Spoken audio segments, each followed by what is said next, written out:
Gutom na ako. Naghihintay kami sa mga tagubilin mo. Gusto kong gumawa ka ng pasta para sa akin sa unang round. Pasta? Sige. Sige. Lola, gumising ka. Gusto ni Apo ng pansit. Pansit? Oo, madali lang yan. Nakapagluto na ako ng spaghetti para sa kanya ng maraming beses, kaya walang mahirap doon. Lahat ayon sa klasikong resipe. Achoo. Oh, pasensya na. Harina ito. Ayos lang. Pasensya ulit. Gusto ko lang gumawa ng sarili kong spaghetti. Pagkatapos ng harina, gagamit ako ng itlog. Kaya ko pa nga mag-juggle ng mga ito. Aray! Oops, tama na. Patawad ulit. Akala ko laging magaling akong juggler. Kapag handa na ang masa, kailangan mo itong hatiin sa maliliit na bola at kulayan ng bawat isa ng tiyak na kulay. Pagkatapos niyan, sa tulong ng isang espesyal na makina, puputulin ko ang masa para gawing noodles mismo. Para magawa ito, kailangan mo lang maingat na scroll ang masa sa makina. Sa palagay ko, napakaganda ng kalalabasan at ang pinakamahalaga ay orihinal. Ang lahat ay magkakaroon ng simpleng noodles at magkakaroon ako ng spaghetti na parang bulaklak. Lola, kumusta ka? Ayos lang ang lahat! Palaging gusto ng apo ko ng ordinaryong spaghetti na may ketchup. Kaya bakit hindi ko siya alukin nito? Wednesday, anong ginagawa mo? Thing, kailangan ko ang iyong tulong. Ayaw kong magmukhang classic ang aking mga noodles. Sobrang nakaka-boring. Kung maglalagay ka ng kaunting itim na pangkulay, magiging perpekto ito. Magdadagdag din ako ng ketchup. Ito ay magiging parang dugo. Sa pamamagitan ng paraan, idaragdag ko rin ang mga marmoladang mata sa itaas upang ito ay kukumpleto sa komposisyon. Baby, handa ka na bang subukan at pumili ng panalo? Hindi ko alam kung saan magsisimula. Siguro ang unang susubukan ko ay ang klasikal na noodles ng Lola. Minahal ko ito mula pagkabata. Sa tingin ko, wala namang magbabago sa pagkakataong ito. Tulad ng inaasahan ko, masarap at simple. Ang noodles ni Enid ang susunod. Malalabas. Siyempre, hindi ka panipaniwalang maganda at napaka-cute. Ito ay tunay na obra maestra. Ayaw ko nga itong kainin. Nagdagdag din si Enid ng extra pasta. Sobrang kawangis nila ng pangil ng vampira, hindi ba? Nakakatakot. Hindi pa sila luto. Tuyo, hindi makain. Natira pa ang noodles ni Wednesday. Hindi masama. Okay. Ang una kong gustong subukan ay ang mata. Ito ba ay marmalade? Mahilig ako dito. Wednesday. Paano mo nalaman na bagay ang marmalade sa noodles? Parang sobrang astig nito. Uubusin ko ang masarap na noodles. Wala akong iiwan kahit patak ng sarsa sa plato. Sa tingin ko halata na kung sino ang panalo dito. Ama! Ang pinakamahusay na noodles ay ginawa ni Wednesday. Kumusta ito? Sinubukan ko rin. Wednesday! Itago mo na ngayon. Tigilan mo ang pananakot sa mga matandang babae. Baby, handa ka na bang bigyan kami ng bagong gawain? Oo, gusto ko ng cocktail. Kaya mo ba? Madali lang. Ito ang magiging pinakamahusay. Para sa'yo, syempre, Apo. Makakagawa ako ng mga cocktail at ngayon gagawin ko ito na hindi mo makakalimutan habang buhay. Ang base ng cocktail ay ang regular na Sprite. Kailangan itong ibuhos sa baso na napaka hindi karaniwan. Hugis! Ngayon, kailangan mong ilagay ang lihim na sangkap sa loob na magbibigay sa Sprite ng tamang kulay. Ito ay magiging berde. Bagay, tumakbo na kay Enid ngayon din at kumuha ng krema. Anong klaseng kamay ng demonyo iyan? Lumayo ka. Lola, huwag mong insultuhin ang aking katulong. Ginagawa lamang ng bagay ang sinasabi ko. Kailangan ko ng krema upang ibuhos ito sa cocktail at ilagay ang mga mata ng marmalade sa ibabaw. Katulad ng mga ito. Aminin ko. Marmalade ice ang paborito kong tamis. Mukha itong astig at hindi ka panipaniwalang masarap din. Kaunting pulang syrup ay hindi rin makakasakit. Ano ang hinihintay ko? Panahon na para magsimula rin akong gumawa ng cocktail. Tiyak na sulit simulan sa mga candy na marmalade. Upang magsimula, kailangan silang hatiin sa mga grupo ayon sa kulay. Handa na! Ngayon kailangan silang iayos ng patong-patong sa isang matangkad na baso. Tingnan mo lang kung gaano ito kaganda. Gamit ang hairdryer. Kailangan tunawin ang mga marmalade na ito para maging iisang malagkit na timpla. At ang huling hakbang ay whipped cream. Palagi nilang binibigyan ng mas presentableng hitsura ang mga inumin. Ang maliit na marmalade ay hindi rin magiging labis. Napakaganda. Mga magagandang dalaga, gumawa kayo ng maganda at masarap na mga cocktail. Pero hindi ninyo naisip ang kalusugan ng apo ko. Gagawa ako ng cocktail na pangunahing magiging kapaki-pakinabang. Ito ay binubuo ng iba't ibang gulay na ilalagay ko sa blender na ito. At mas marami ito, mas mabuti. Ang kailangan lang gawin ay ihalo lahat at tapos na. Anong amoy? Pangit. Tama yon. Arana! Magugustuhan ng apo ko ang pag-aalala ko para sa kanyang kalusugan. Tama ba yon?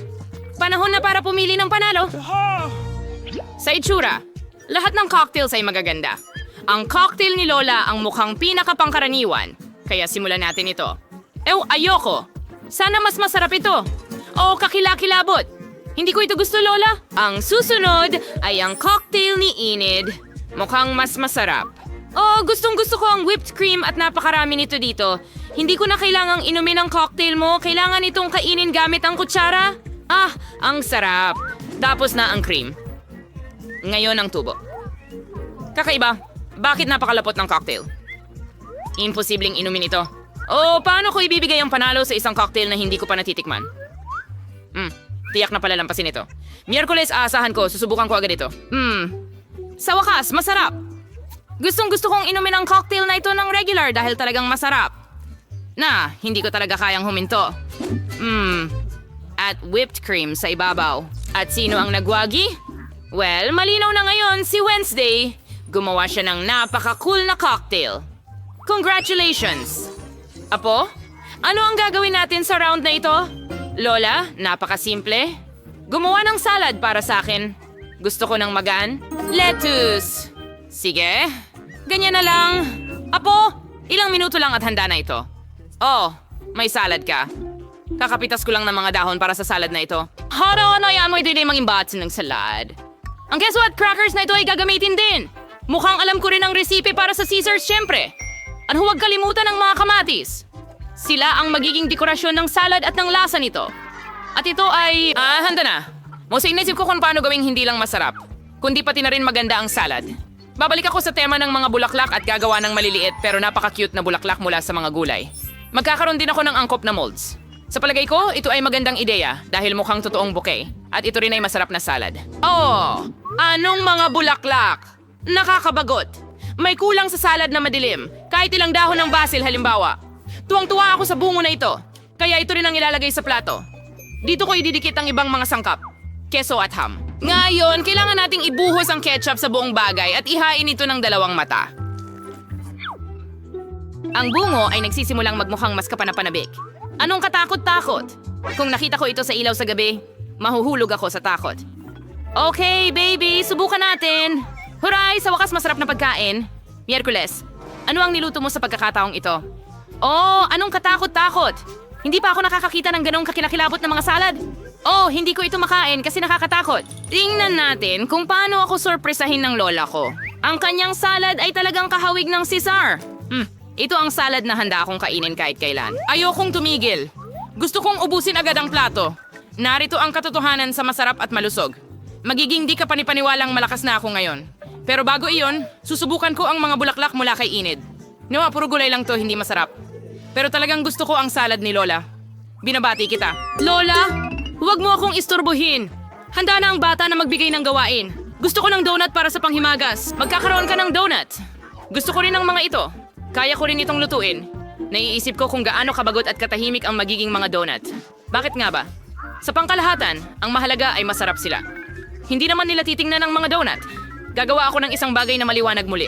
Mas malinaw, ang bawat isa sa aking mga donut ay magkakaroon ng sariling kulay. Karaniwan, gusto ng mga tao ang ganitong pamamaraan. Ay, ano yon? Huwag mong hawakan ako. Huwag mo akong istorbohin sa pagluluto. Halos handa na ang mga donut ko. Natapos na ang bahagi ng trabaho. Panahon na para magdekorasyon. Siyempre, saan ba pupunta na walang syrup na dugo? Ay, ang totoo pulang syrup. Pero hindi iyon lahat. Sa tulong ng puting syrup, magdidisenyo ako ng mga sapot. Parang galing talaga ito sa cobweb ng gagamba.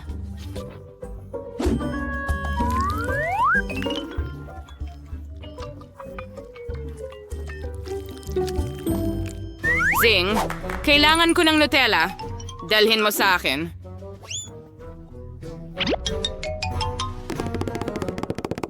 Magaling na trabaho.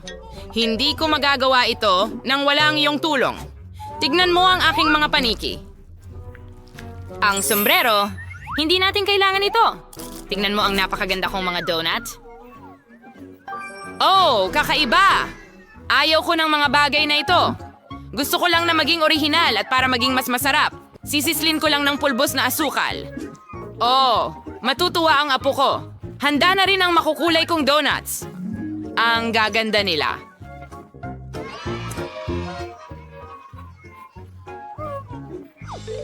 Maaari ka pang gumawa ng mga litrato kasama ang mga ito. Astig, di ba? Pero hindi lang iyon. Sa mga donut na ito, perpekto na kasama ang sprinkles. Pero kailangan kong buksan ang garapon.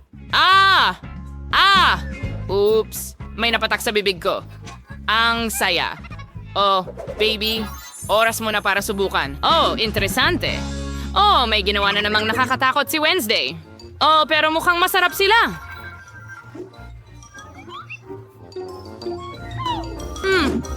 Hindi masama. Pero sa totoo lang, inaasahan ko pang higit. Oh, ang susunod ay ang mga donut ni Lola. Bago kainin ang mga ito, gusto kong gumawa ng malaking tore. Magiging mas maginhawa kainin ang mga ito ng ganon. Ordinaryong donuts lang. Walang espesyal.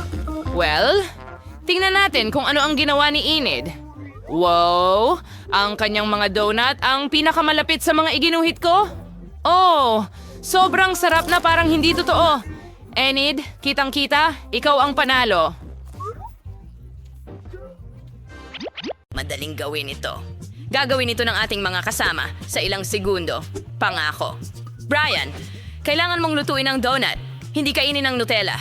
Sige, mag-umpisa na bago muling umiyak si Baby Kate. Kaya, ano ang kailangan gawin ni Kate doon? Oh, isang donut. Kaya mas madali pa kaysa dati. Gagawa ako ng aking paboritong Oreo donuts para sa kanya. Kailangan ko lang durugin ang cookies hanggang maging pulbos at si Jack Hammer ang tutulong sa akin dito. Ngayon ay dudurugin natin lahat ito hanggang maging mumo. Ang hirap kontrolin nitong bagay na ito. Sa tingin ko halos tapos na.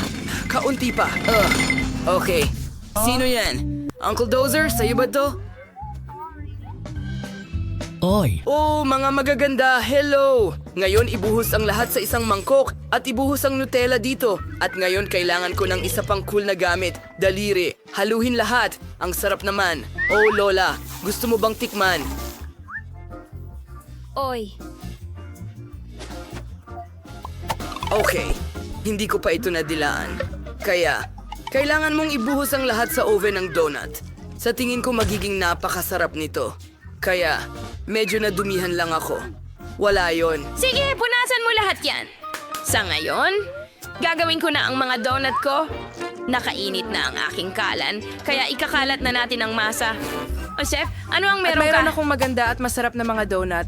Tingnan mo lang ito, gaano kasarap at malambot ang mga ito. Pero hindi lang iyon, kailangan kong dekorasyonan ng mga ito ng marshmallow at ginto sa ibabaw. Magiging napakasarap nito.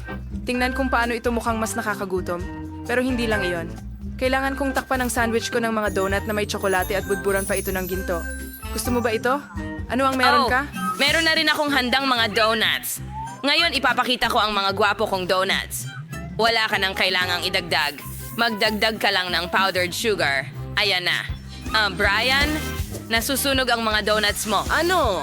Oh, tama. Masyadong pritong-prito ang mga donut ko. At sobrang itim dahil sunog sila o dahil gawa sila sa Oreo. Sige na, magdagdag ng natunaw na marshmallow at simulan mo. Buhusan ng strawberry syrup at sa huling bahagi, Maltesers.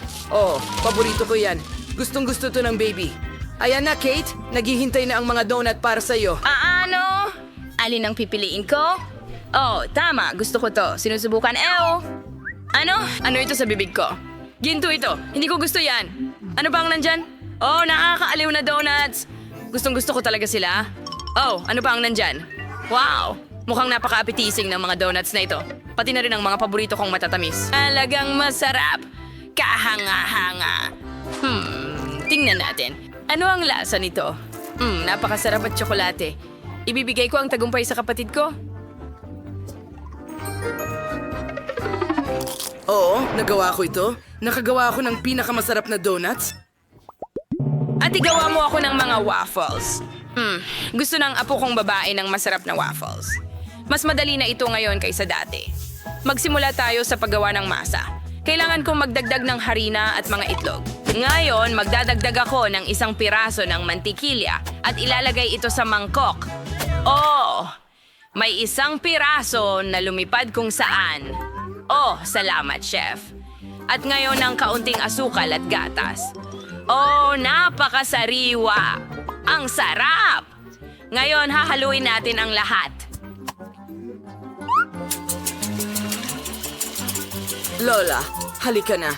Kung san-san mo na nilalagay ang harina mo. Oh, sige. Pasensya na. Ngayon kailangan ko ng mga Skittles. Magkakaroon ako ng kahanga-hangang mga Skittles candy waffles na magiging sobrang masarap. Anong gagawin ko? Wala akong alam sa pagluluto ng waffles. Oh, may cool akong ideya. May noodles ako sa bag ko. Hindi ko ito kailangan. Oh, nawala ko ito 1 linggo na ang nakalipas. Oh, heto ang masarap kong noodles. Ngayon susubukan ko itong gawing waffle. Oh, ilalagay mo lang ito sa waffle iron at tapos na. Tingnan mo, maglalagay ako ng ketchup at gagawin kong nguso. Astig, di ba? At mayroon akong waffle na handa na. Hinuhugot ito at nagdadagdag ng isang hilera. Yes! Magdagdag ng kaunting maple syrup.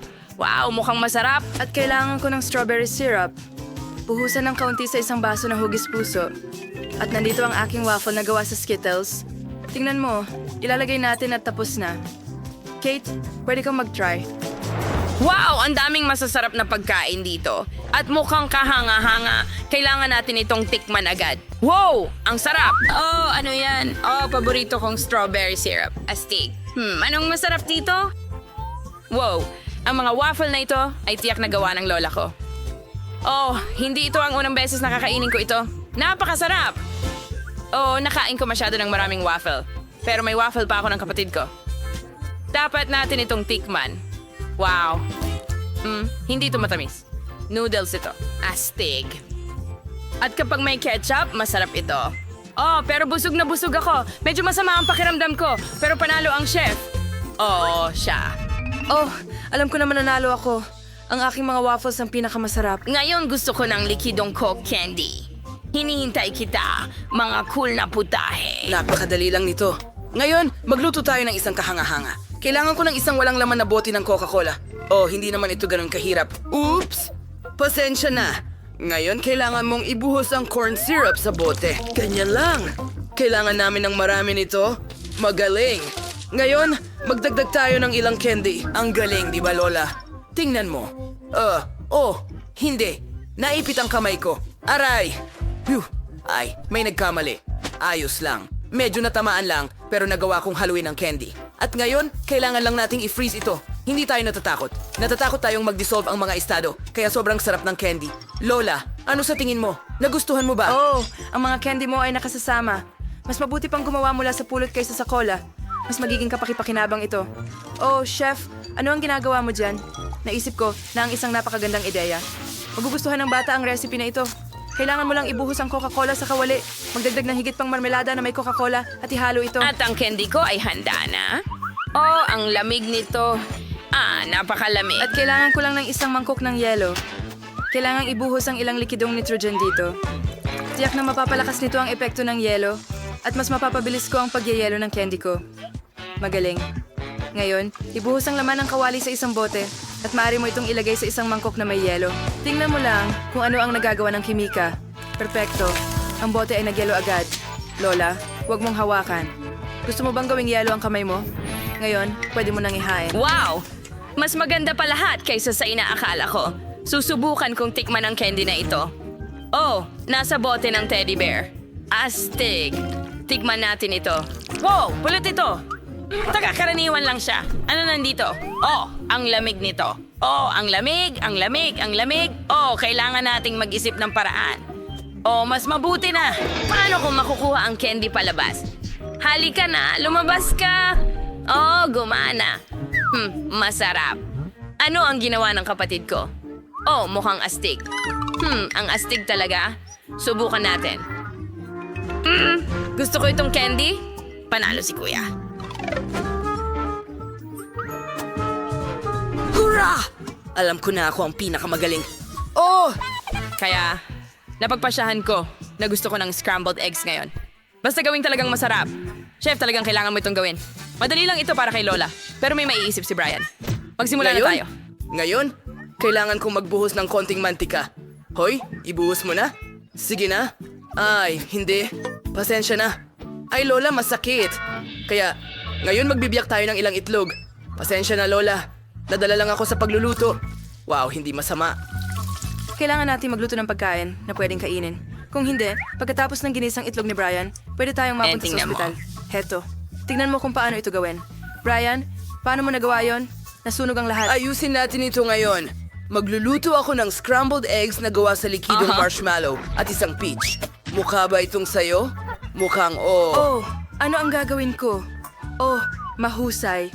Kailangan magdagdag ng mga sariwang gulay at mga damo. Ang iyong pinaghalong itlog ay mukhang masyadong primitive. Ngayon, ipapakita ko sa iyo kung paano magluto ng scrambled egg na pang-restaurant. Hindi ito magiging klasikong hugis, kundi sa hugis ng... Hey, nasaan ang uniforme ko? Brian, ito ang aking dragon. Magaling. Ibuhos ang itim na masa at iprito. Ngayon, gagawa tayo ng mga mata at apoy. Perfecto. Ang dragon na ito ay lumabas na napaka-cute at tiyak na may appreciate ito ni Kate. Inilagay ko rin sa plato ang lugar kung saan nanginginain ang aking dragon. Huwag magsalita. Alam kong nagawa ko ito ng perpekto. Alamin natin kung ano ang iniisip ni Kate. Wow, ang daming bagay. Gusto kong subukan ang dragon na ito dito. Wow, ang astig at masarap. Ano ang meron ka dito? Wow, mga kamatis? Sige. Gustong gusto ko yun. Masarap. At paano naman ang mga nilagang itlog? Well, medyo simple lang. Sige. Ayos. Anong meron dito? Wow! Isa ba itong peach? Anong nangyari sa bagay na ito? Yogurt. Ayos. Gustong gusto ko talaga ang matamis na nilupak na itlog. Ibinibigay ko ang panalo sa aking kapatid. Ang sarap. Tig! Gusto ko lang dilaan ang plato. Congratulations, bro. nanalo na naman ako. Yan ang swerte ko.